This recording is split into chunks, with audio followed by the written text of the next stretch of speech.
زموږ ټولنه کې له بده مرغه ډېری ځوانان پر نشهیي توکو روږدي دي.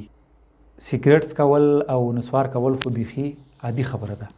راځئ تاسو ته زه نن یو فرمول ښیم څنګه کولی شئ چې تاسې سګرېټ پرېږدئ. دا فرمول په ډېرو برخو کې عملي شوی دی او ښه نتیجه ورکړې ده. احیانا تاسې نن د سهار څخه تر ماښامه پورې 10 دانې سګرېټ څکوئ. سر له سبا ته کوښښ وکړه چې 9 دانې وڅکوه، یو کم که. دا تجربه څو ورځې تکرار کړه، 3 ورځې، 4 ورځې، څومره چې ستا وس و. 4 ورځې وروسته 8 دانې وڅکوه. دغه تجربه هم تکرار کړه، هر څومره چې ستا وس و، ستا توان و، تا تکرارولی شو.